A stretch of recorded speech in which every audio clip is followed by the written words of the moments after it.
Hello friends, welcome back to my channel exam point with Pari MCQ and GK. आज हम discuss करेंगे सबसे महत्वपूर्ण टॉपिक हिंदी व्याकरण का अलंकार। किसी भी प्रतियोगी परीक्षा में जिसमें हिंदी आता है, हिंदी ग्रामर आता है, उसमें अलंकार से क्वेश्चन जरूर आता है। तो चलिए स्टार्ट करते हैं। तो सबसे पहले देखिए, अलंकार किसे कहते हैं। तो जो शब्द या वाक्य की सुंदरता, प्रभाव और आकर्षण बढ़ाते हैं उन्हें अलंकार कहते हैं। आसान भाषा में समझे तो जिस प्रकार गहने यानी कि आभूषण शरीर की शोभा बढ़ाते हैं, उसी प्रकार अलंकार क्या करता है, भाषा की शोभा बढ़ाते हैं। ठीक है, इन शॉर्ट जो शब्द या वाक्य की सुंदरता, ठीक है, बनाता है, उसे आकर्षण बढ़ाते हैं, उसे अलंकार कहते हैं। चलिए नेक्स्ट, अलंकार के कितने प्रकार हैं। तो दो प्रकार है, शब्दालंकार और अर्थालंकार। शब्दालंकार किसे बोलेंगे, जहाँ शब्दों की सुंदरता या ध्वनि से चमत्कार उत्पन्न हो। ठीक है, हम आगे उदाहरण के साथ देखेंगे तो आपको ज़्यादा अच्छे से समझ में आएगा। और दूसरा क्या है, अर्थ अलंकार, जहाँ अर्थ के कारण सुंदरता उत्पन्न हो, मतलब किसी शब्द की जो लाइन हमने बनाई है उससे सुंदरता उत्पन्न होती है, वह वाक्य सुंदर दिखता है पढ़ने में तो या बोलने में, तो शब्दालंकार हो गया। लेकिन कभी कभी क्या, जो शब्द है वो डिफ़िकल्ट होगा, लेकिन उसका जो मीनिंग है, अर्थ है, वो क्या होगा, भाव उत्पन्न करने वाला होगा, तो उसे अर्थालंकार कहते हैं। नेक्स्ट, अब शब्दालंकार में दो प्रकार है, एक तो अनुप्रास अलंकार और दूसरा यमक अलंकार। जबकि अर्थालंकार में चार प्रकार है, उपमा अलंकार, रूपक अलंकार, उत्प्रेक्षा अलंकार और अतिशयोक्ति अलंकार। अभी जितने भी अलंकार हैं हम उदाहरण के साथ में समझेंगे, और वीडियो के अंत में हम 20 MCQ क्वेश्चन भी देखेंगे जो प्रीवियस ईयर के अलग अलग क्वेश्चन एग्जाम में पूछे गए हैं अलंकार से संबंधित। तो चलिए, 5 अलंकार के प्रकार हुए। शब्दालंकार में 2 है, अनुप्रास अलंकार, यमक अलंकार। अर्थालंकार में 4 है, उपमा अलंकार, रूपक अलंकार, उत्प्रेक्षा अलंकार और अतिशयोक्ति अलंकार। तो फर्स्ट देखेंगे शब्दालंकार में अनुप्रास अलंकार। अनुप्रास अलंकार किसे कहते हैं, तो जब किसी वाक्य या पद में एक ही वर्ण की बार बार आवृत्ति होने से भाषा की सुंदरता बढ़ती है, तब उसे क्या कहते हैं, अनुप्रास अलंकार कहते हैं। देखिए क्या बोल रहा है कि एक ही जो वर्ण है बार बार आए और उससे उस लाइन का, उस वाक्य की सुंदरता बढ़ जाए। तो कैसे, कल कल करती कल कल धरा, जैसे पानी की बहाव कल कल आवाज़ आ रही है, तो मतलब सुंदरता बढ़ रही है। और यहाँ पे जो क शब्द है कल कल, वो बार बार रिपीट हो रहा है।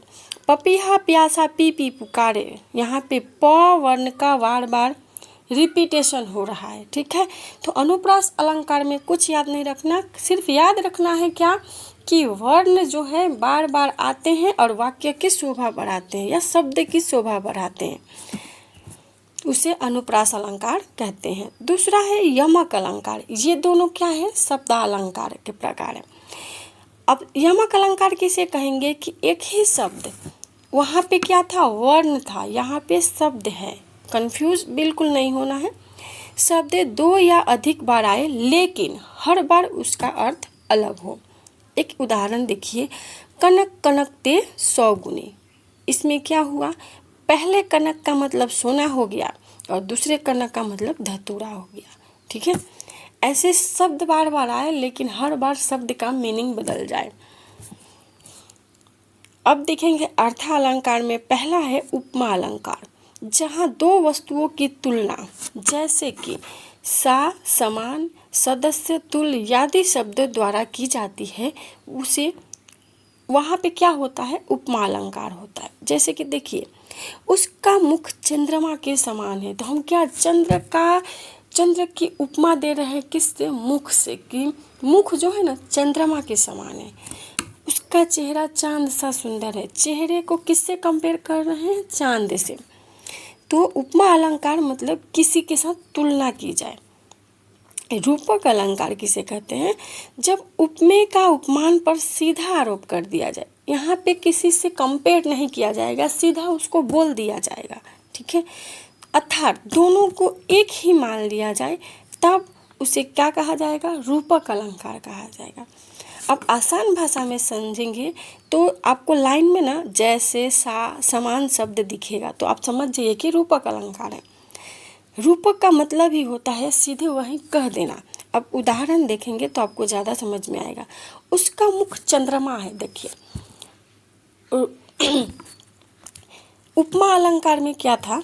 उपमा अलंकार में उपमा दिया गया था, उसकी बराबरी तुलना की गई थी। लेकिन इसमें रूपक अलंकार में क्या कर दिया? उसका मुख चंद्रमा ही है, मतलब चंद्रमा है, डायरेक्ट कह दिया।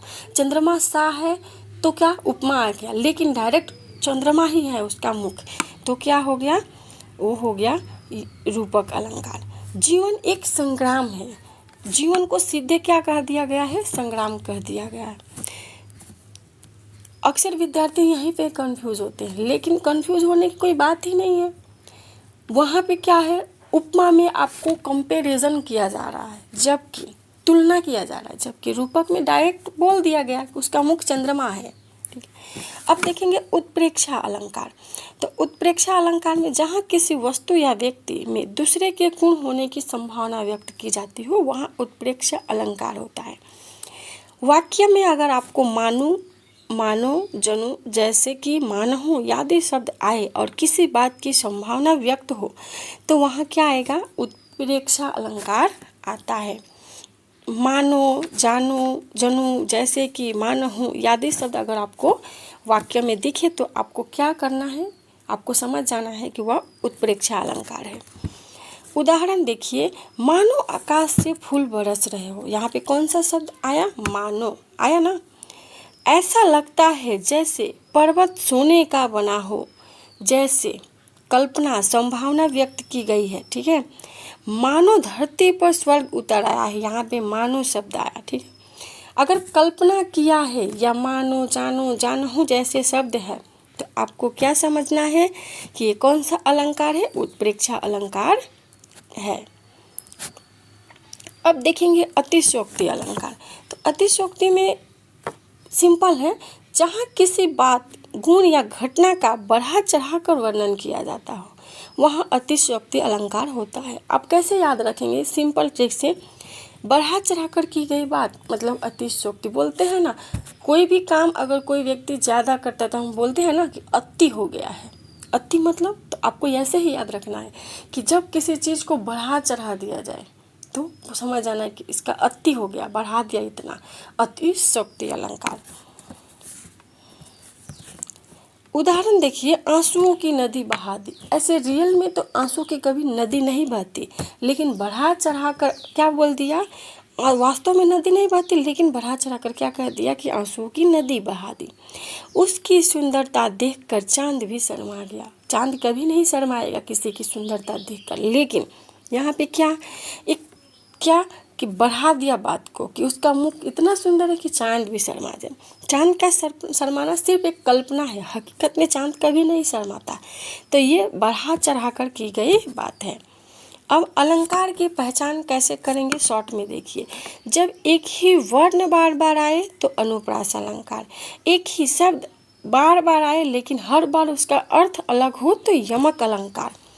उपमा में किसी की तुलना की जाती है तो यहाँ पे जैसे, साथ, सामान्य, तुल आपको शब्द दिखेंगे। और रूपक में क्या है? सीधी तुलना, वह चंद्रमा ही है, वहाँ पे तुलना नहीं की जा रही है, सीधे उसको बता दिया जा रहा है। उत्प्रेक्षा में क्या होगा? मानो, जैसे कि शब्द आपको देखने को मिलेंगे। अतिशयोक्ति, बढ़ा चढ़ा कर बोलना। शॉर्ट में आप याद रखेंगे, इतनी लाइन याद रखेंगे तो आपको पूरा अलंकार याद रह जाएगा। अब हम उदाहरण देखेंगे, इसी से रिलेटेड है। अगर आपको हमसे पहले इसका उत्तर पता है तो कमेंट बॉक्स में लिखते जाइए और देखते जाइए आपका कितना सही हुआ है, आपने कितने ध्यान से वीडियो देखा है। पहला है, कमल नयन में कौन सा अलंकार है? तो कमल नयन में डायरेक्ट कमल नयन है तो उसका रूपक अलंकार करेक्ट आंसर हो जाएगा।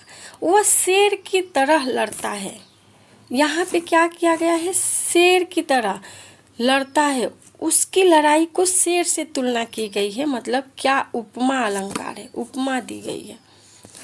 मानो आकाश से अमृत बरस रहे हैं। ठीक है। तो यहाँ पे आएगा उत्प्रेक्षा, क्योंकि आपको कौन सा शब्द दिख रहा है, मानो शब्द, मानहु जानहु मानो, ठीक है। अब नेक्स्ट देखिए, उसकी आवाज़ सुनकर पूरा शहर जाग गया। क्या किसी की आवाज़ सुनकर पूरा शहर जागता नहीं, यहाँ पे बढ़ाकर बोला गया है, तो क्या आएगा, अतिशयोक्ति अलंकार। तरणी तनुजा तट तमाल तरुवर बहुछाए, यहाँ पे त वर्ण का रिपीटेशन हो रहा है, त वर्ण बार बार आ रहे हैं वाक्य में, तो क्या आएगा, अनुप्रास अलंकार।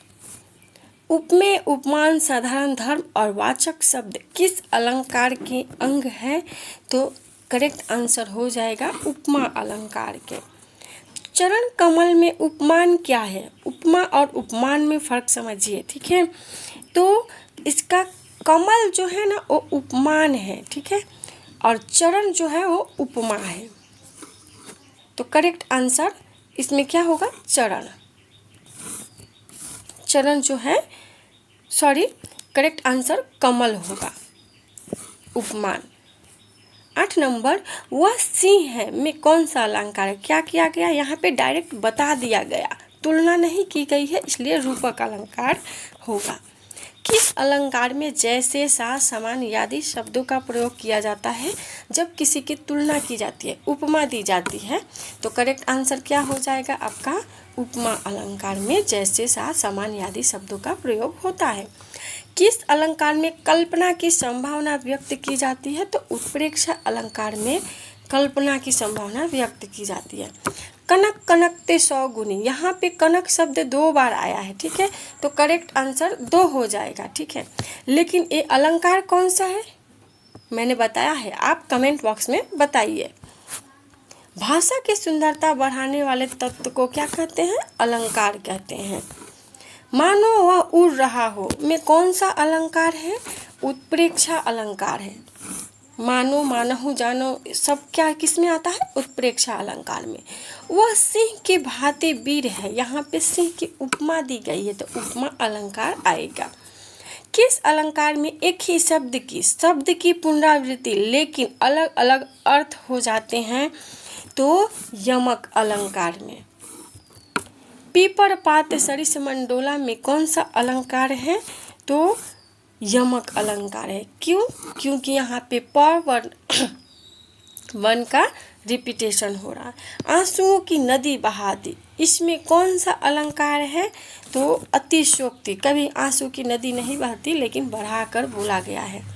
चारों चंद्र की चंचल किरणें में कौन सा अलंकार है, यहाँ पे करेक्ट आंसर अनुप्रास अलंकार होगा। अलंकार के मुख्य कितने भेद हैं, 2 है, शब्द अलंकार और अर्थ अलंकार। शब्द अलंकार के 2 और अर्थ अलंकार के 4। किस अलंकार में एक ही शब्द के अनेक अर्थ निकलते हैं, तो करेक्ट आंसर क्या हो जाएगा, किस अलंकार में निकलते हों, तो आपका क्या हो जाएगा, रूपक अलंकार हो जाएगा। चलिए अब एक क्वेश्चन आपके लिए है, मानो आकाश से अमृत बरस रहा हो में कौन सा अलंकार है। मानो आकाश से अमृत बरस रहा हो, यहाँ पे कभी आकाश से अमृत नहीं बरसता, बढ़ा चढ़ा कर बोला। आपको आइडिया तो आ गया होगा। इस प्रश्न का उत्तर आप लोग कमेंट बॉक्स में लिखिए। फिर मिलेंगे नेक्स्ट वीडियो में। अगर हमारी मेहनत, हमारा वीडियो आपको, हमारा जो कंटेंट है आपके लिए हेल्पफुल रहा, तो प्लीज़ एक लाइक करिए। चैनल पर नए हैं तो चैनल को सब्सक्राइब करिए, दोस्तों के साथ शेयर करिए और इस प्रश्न का उत्तर कमेंट बॉक्स में लिखिए। चलिए फिर मिलेंगे नेक्स्ट वीडियो में। Thank you.